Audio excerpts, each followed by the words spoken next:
I've been working the night shift at this rundown motel for a few months now. It's the kind of place you would expect to see on some ghost hunting TV show, with its dimly lit corridors, outdated decor, and eerily quiet atmosphere. I never thought I would end up here, but after my last job fell through, I was desperate. The motel sits just outside of a small, nearly forgotten town, nestled far enough from civilization that cell reception is barely a thing. And as if to add to the ominous vibe, tonight I would be the only staff member on duty. It was a typical shift, starting at 10 p.m. The manager had told me earlier that day to expect a large group to check in around 10:30 p.m. A bit unusual, considering we almost never have full bookings. The motel is small and usually quiet, with rooms accessible only from the inside hallway. There are no outdoor entrances like the ones you see in cheap roadside motels. So when I learned that an entire group had booked every single room, it felt strange. I tried to shrug it off and focus on my usual tasks, straightening up the front desk, ensuring the register was in order, and preparing the key cards. But an unsettling feeling crept into my gut. Something about tonight felt off. By 10:30 p.m., I was on edge, waiting for the group to show up. I kept looking toward the entrance, expecting to see a crowd, but only one man walked in. He approached the front desk slowly, his steps almost silent against the old, faded carpet. The man looked odd. He wore an outdated suit, and his face was partially hidden by a wide-brimmed hat.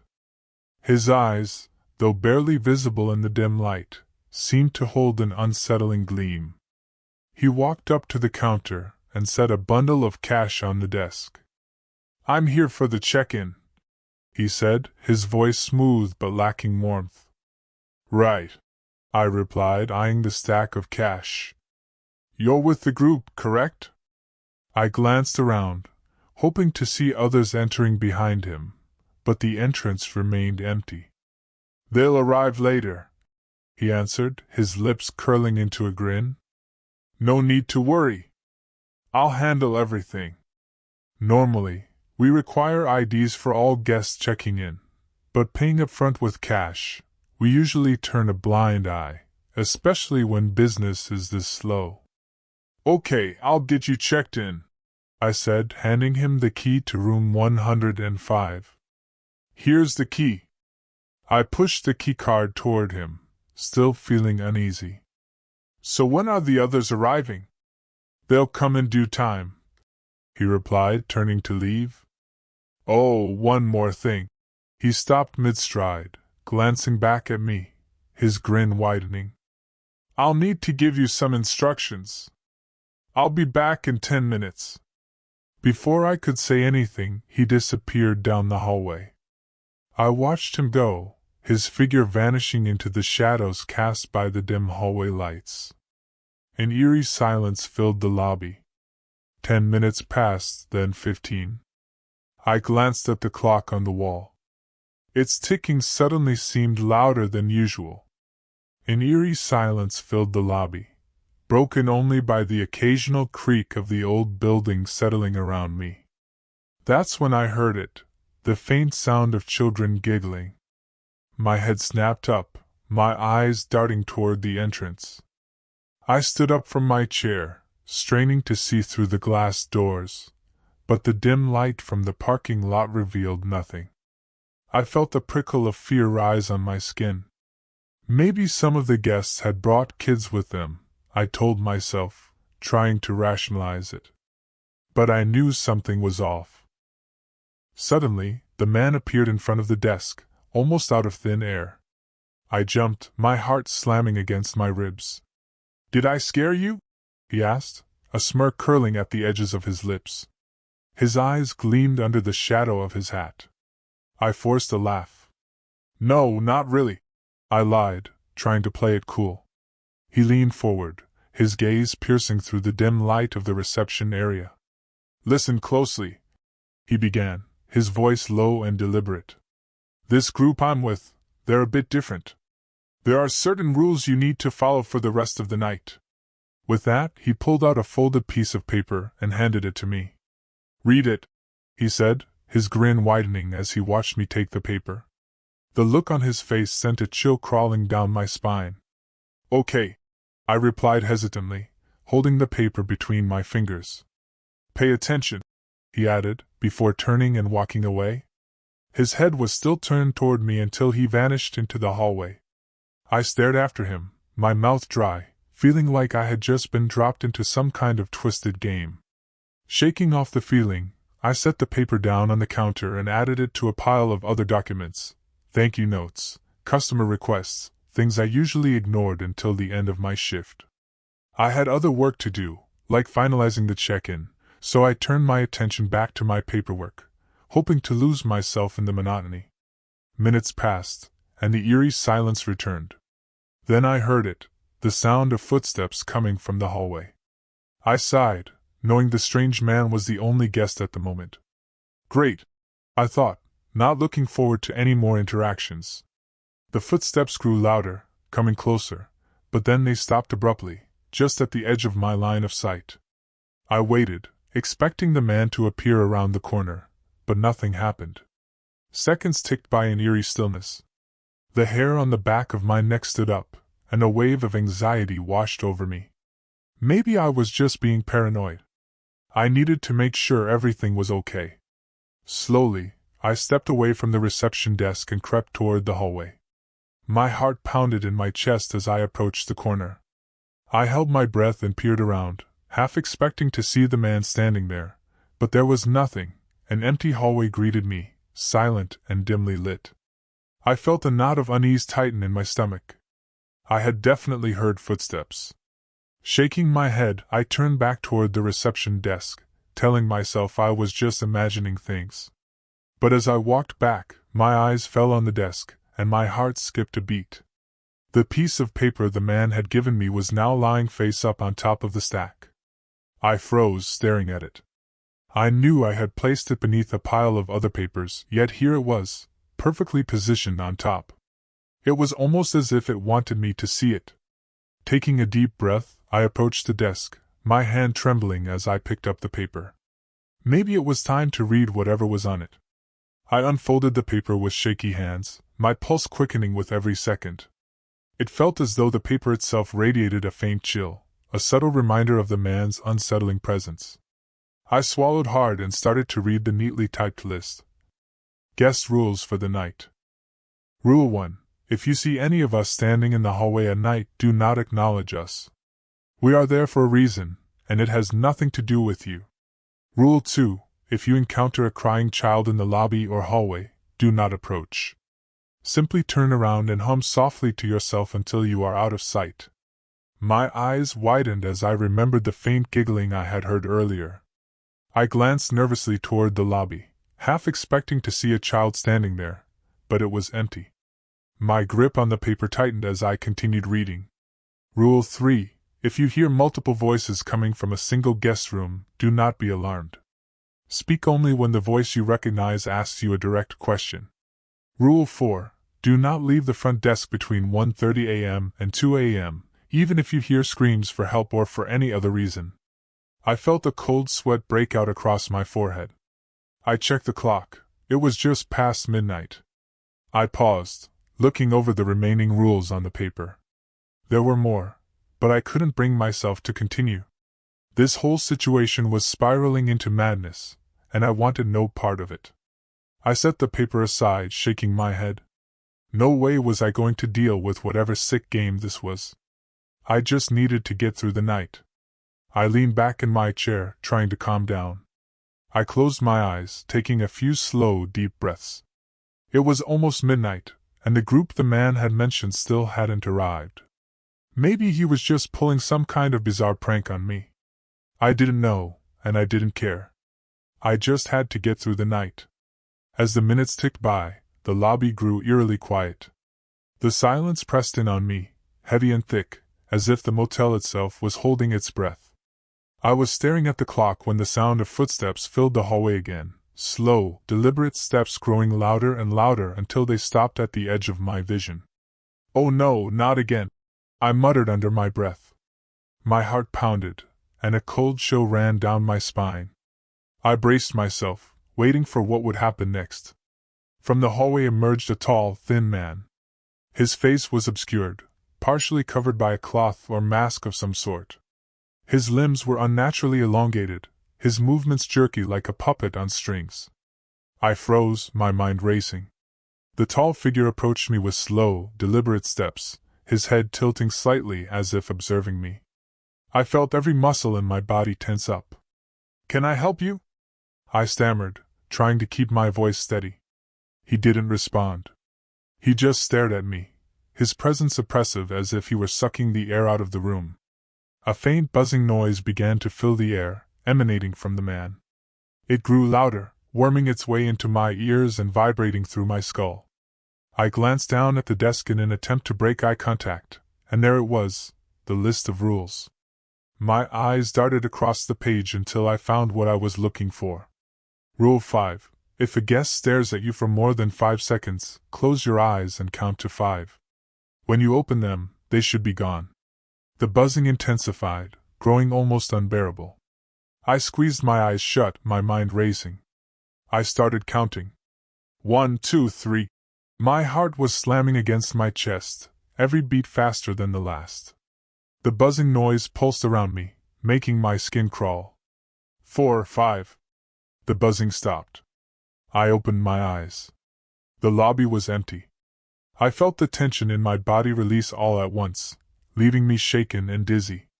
My breath came out in ragged gasps as I leaned against the desk for support. I glanced at the clock. It was 1 a.m. I had 30 minutes until I had to abide by Rule 4, the one about not leaving the front desk. I grabbed the list again, my hands trembling as I read further. Rule 6. Should you hear scratching or scraping sounds coming from under any of our doors, ignore it. Rule 7. When a child guest brings you a drawing, accept it with a smile and look at it. Rule 8. When you hear whispering behind you while you stand at the desk, do not turn around. Rule 9. If you notice a guest's reflection in the lobby mirror staring back with a different expression, avert your eyes immediately. "Oh God!" I whispered. My hands were shaking uncontrollably now. This wasn't some joke. This wasn't just a prank. Something was very, very wrong here, and I was stuck in the middle of it. I heard a soft rustling sound to my left. I turned my head slowly, my heart leaping into my throat. Standing just at the edge of my vision was a small child. Their face was hidden under the hood of a dark sweatshirt. I couldn't make out any features, just a shadowy outline. The child stepped forward, extending a pale hand toward me. In it, they held a piece of paper. My blood ran cold as Rule 7 flashed through my mind. I forced myself to smile, though every nerve in my body screamed to run. "Thank you," I managed to say, reaching out to take the drawing. I looked down at the paper in my hand. It was a crude drawing of a man with no face, just smooth skin, no eyes, no mouth, no nose. A shiver ran down my spine. Suddenly, the child snapped their head up, the hood falling back. My breath caught in my throat. The face was just like the drawing, smooth, featureless skin where eyes, a mouth, and a nose should be. I stumbled backward, tripping over my chair and falling onto the floor. My pulse thundered in my ears, drowning out every rational thought. When I managed to look up again, the child was gone. I sat there for a moment, frozen, my mind reeling. This was too much. I had to get out of here. I didn't care about the job, the rules, any of it. I just had to. I scrambled to my feet and was about to rush toward the exit when I stopped dead in my tracks. The man, the one who had checked in earlier, was standing in the middle of the lobby, his grin wider than ever. "Going somewhere?" he asked, his voice dripping with amusement. I opened my mouth to speak, but no words came out. I just stood there, my body trembling. The man tilted his head, eyeing me with a look of eerie satisfaction. "See, I forgot to tell you the most important rule," he said, his voice lowering to a whisper. Under no circumstances should you leave the motel before sunrise. You may find yourself unable to return. A chill ran through me. Return from where?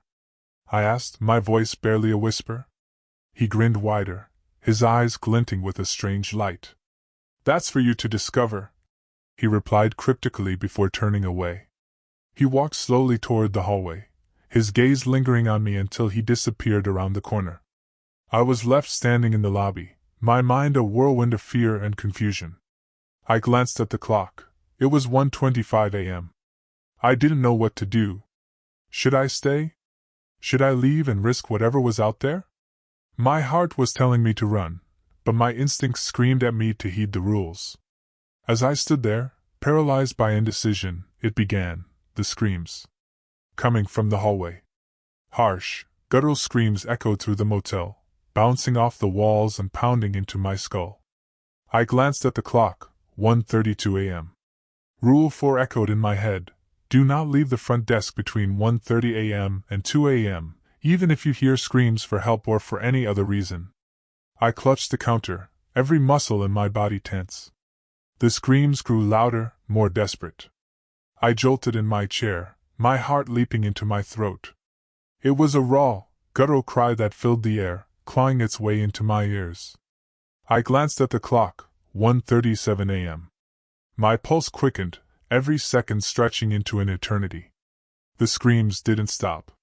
They echoed down the hallways, seeming to come from every direction, getting louder and more desperate with each passing moment. Stay put, I muttered to myself, gripping the edge of the desk. My knuckles turned white as I braced against the instinct to run. I had to remind myself that this place was not normal, and that these rules weren't written as a joke. The screams rose to a fever pitch, shifting from human cries to something more monstrous, more guttural. I squeezed my eyes shut, trying to block out the noise. It was like 1,000 nails scraping against my sanity, a cacophony that clawed at the edges of my mind. The clock ticked loudly in the silence between each scream. I peeked at it again. 1:45 a.m. 15 minutes left. Just 15 more minutes. My stomach twisted. Could I make it through this? The screams transformed, morphing into sobs and wails that reverberated through the empty hallways. They grew more pitiful, pleading, like someone trapped in endless torment. My nails dug into my palms as I forced myself to remain still, to ignore the cries for help. Do not leave the front desk. The words echoed in my head, steadying me as I resisted the overwhelming urge to bolt. The clock ticked on slowly, agonizingly, 1:50 a.m.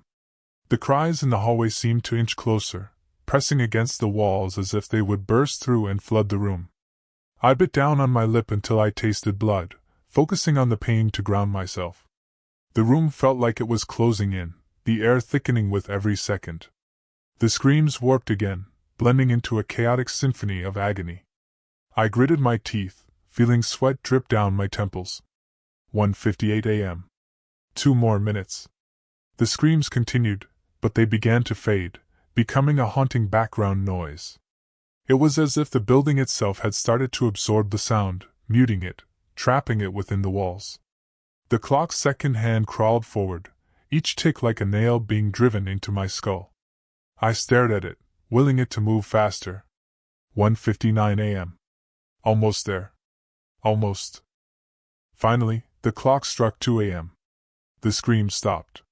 Silence washed over the lobby, a cold, suffocating quiet that made my ears ring.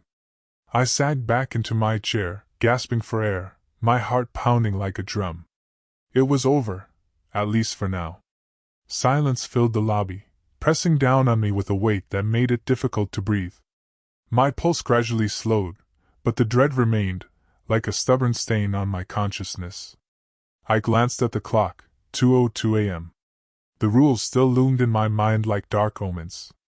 I took a deep breath, trying to calm my nerves. My hands were clammy, leaving faint prints on the reception desk. I wanted nothing more than to run, to get as far away from this motel as possible, but that man's words haunted me. Under no circumstances should you leave the motel before sunrise. You may find yourself unable to return. Return from where? I didn't dare find out. So, I stayed put, waiting, straining to hear the faintest sound.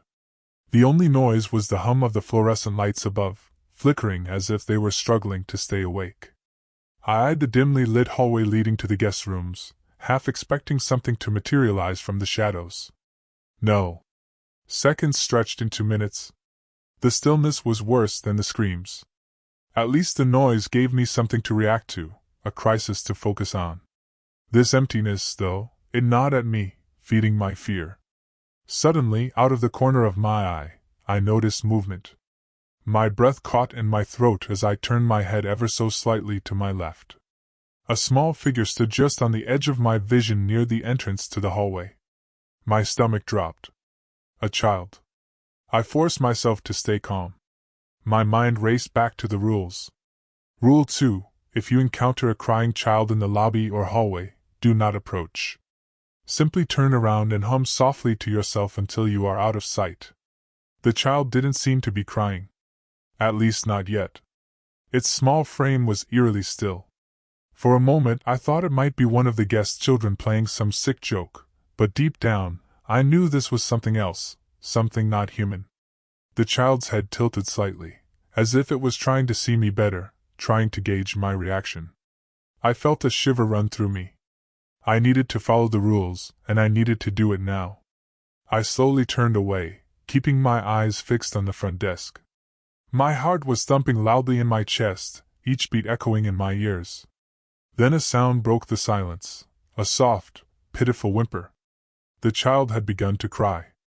I forced myself to hum, keeping it soft and steady, like a lullaby. The sound felt unnatural, leaving my lips awkward, almost mechanical, but I didn't stop. I hummed a song I barely remembered from my childhood, something my mother used to sing when I had nightmares. I kept my eyes forward, focusing on the front desk, refusing to acknowledge the presence behind me. The crying grew louder, more insistent, like it was trying to claw its way into my head. I hummed louder, my voice trembling. Every fiber of my being wanted to turn around to see what was standing just a few feet away, but I didn't. Don't look back, I told myself. Don't even think about it. Gradually, the cries softened, dwindling to faint sobs, and then finally silence. I swallowed hard, daring to let out a slow, shaky breath. I continued to hum as I moved towards the far side of the reception desk, placing the solid wood between me and whatever had just been there. I risked a glance to the side. The hallway was empty. I slumped into the chair behind the desk, my whole body trembling. I closed my eyes for a moment, trying to regain some sense of composure. It was over. I had followed the rules, but the relief was fleeting. This was only a small victory in what felt like an unending nightmare. 2:17 a.m. The seconds ticked away, each one like the drip of a leaky faucet, reminding me that time was still moving, even though it felt like the night would never end. A creak sounded to my right. I snapped my head toward the lobby mirror. It was an old, ornate piece with a wooden frame. I glanced at my reflection, my own pale, tired face staring back at me, eyes wide with fear. I almost looked like a ghost myself. But then something caught my eye. Behind me, near the hallway entrance, a figure stood. My heart nearly stopped. It was the child again, but this time, its face was visible in the reflection. My stomach twisted. Its eyes were hollow, dark pits that seemed to go on forever. Its mouth twisted into a grin that stretched far too wide. Rule 9: if you notice a guest's reflection in the lobby mirror staring back with a different expression, avert your eyes immediately. I yanked my gaze away, my heart hammering so hard it felt like it might burst out of my chest. I squeezed my eyes shut, trying to erase the image that burned into my mind, the grotesque, hollow-eyed stare, that horrible smile. It felt like it was seeping into my thoughts, tainting every corner of my brain. I stayed like that for a few moments, eyes closed, breathing deeply, willing the fear to subside. The room felt colder, as if whatever was behind me had sucked all the warmth out of the air. My mind buzzed with the pressure of it, an unbearable itch that begged me to look back, to check if it was still there. Don't look. Just breathe. Let it go. Minutes passed, or perhaps only seconds. It was impossible to tell. Slowly, I opened my eyes, staring down at the reception desk. I didn't dare look in the mirror again. I waited, straining my ears for any sound that might betray its presence. But there was nothing. Only the faint hum of the lights and my own ragged breathing. Gradually, I allowed myself to glance toward the hallway. It was empty. I turned back to face the lobby, keeping my eyes away from the mirror. I was safe, for now. My heartbeat gradually slowed, returning to something close to normal. I sat there, staring blankly at the reception desk, trying to make sense of what had just happened. This was no ordinary night. It was like I had been thrust into a world where the rules of reality no longer applied. For a moment, I found comfort in the ordinary act of breathing in the faint hum of the reception lights overhead. But the feeling of dread lingered, like a shadow in the corner of the room. Slowly, I started to regain some control over my thoughts. I closed my eyes and took a deep breath, focusing on grounding myself in this moment. What am I even doing here? My mind whispered. I should just leave. Get out of here while I still can. But then the man's words replayed in my head. You may find yourself unable to return. Was it a threat, or just another trick to keep me here? I glanced toward the glass doors that led to the parking lot. The exit was right there. My car was waiting, just a short sprint away. I could grab my keys, dash outside, and be gone in less than a minute. But what then? What did he mean by unable to return? My fingers drummed nervously against the edge of the reception desk. I could leave, but what if I was wrong? I looked at the clock again, 3 a.m. I decided to wait, to give it more time. After all, I'd made it this far. If sunrise was my safety net, I wasn't about to jeopardize it with just a few hours left to go. I kept glancing at the clock, willing time to pass faster.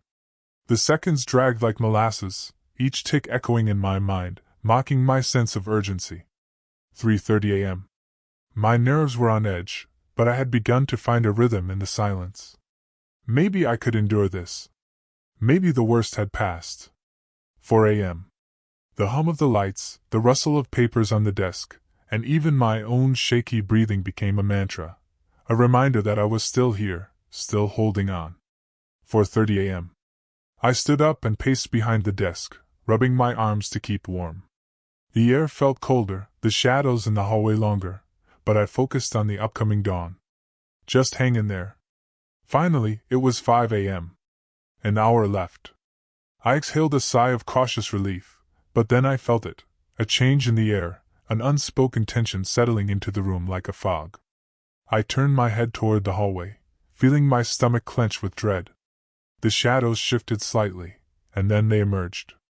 The hallway was filled with figures standing silently in the dim light. Men, women, and children. Children crowded together, facing my direction but remaining eerily still. My heart thudded in my chest as I remembered Rule 1. If you see any of us standing in the hallway at night, do not acknowledge us. We are there for a reason, and it has nothing to do with you. I forced my eyes away, staring straight ahead at the reception desk, refusing to focus on them. My hands gripped the edge of the counter, knuckles turning white. I could feel their presence, a suffocating weight pressing against me, as if urging me to break the rule, to look at them, to acknowledge their existence. Seconds felt like hours as I listened to the faint rustle of their clothing and the almost imperceptible sound of their breathing. My mind screamed at me to run, to look, to do something, but I stayed still, staring forward, clinging to the hope that ignoring them would keep me safe. One of them stepped forward. I sensed it more than I saw it. My peripheral vision caught the slight movement, the shift of a shadow in the corner of my eye. My chest tightened as my lungs refused to fill completely. I squeezed my eyes shut, my heart hammered in my ears, and every muscle in my body tensed. But then I heard it, a whisper. Soft, faint, like leaves rustling in the wind. "Look at us," it hissed. "Look at what you've ignored." I bit my lip, the pain grounding me. Do not acknowledge them, the rule was clear. But the urge was there, clawing at the back of my mind, gnawing away at my self-control. The whispering continued, swirling around me like a cold breeze, a chorus of voices blending into a haunting murmur. I fought against it, focusing on the ticking of the clock. I needed to stay calm. Just one more hour. The murmurs faded, and I dared to crack my eyes open slightly, peering straight ahead. The hallway was empty again. I released the breath I'd been holding, a wave of relief washing over me. I had made it through. I checked the clock, 5:50 a.m. 10 more minutes. I exhaled slowly, refusing to let my guard down completely. My eyes flickered toward the lobby mirror, catching my own reflection. I looked exhausted, eyes red, hair disheveled, but there was a spark of hope in my gaze. Almost there. Finally, the clock struck 6 a.m. A soft light began to seep through the glass doors, heralding the arrival of dawn. I felt a weight lift from my shoulders, the suffocating pressure that had filled the room dissipating with the darkness. I stood up on shaky legs and took a deep, shaky breath. It was over. I had made it. I walked toward the glass doors, pushing them open to let in the cool morning air. It was like stepping into a different world. The motel parking lot was bathed in the warm glow of the rising sun. The birds were chirping, the early morning mist lifting from the ground. I turned back one last time, glancing at the now empty lobby. It looked normal, mundane, as if the horrors of the night had never happened. I grabbed my jacket from behind the counter and stepped outside, letting the door swing shut behind me. I walked to my car, feeling the sun on my face, the warmth sinking into my skin, dispelling the chill of the night. I slid into the driver's seat, started the engine, and glanced back at the motel one last time. For a moment, I thought I saw a figure standing in one of the windows, a shadowy silhouette watching me. I blinked, and it was gone. Shaking my head, I pulled out of the parking lot and drove away. As the motel faded in the rearview mirror, I let out a shaky laugh. I had made it through the night. But one thing was clear: I was never coming back.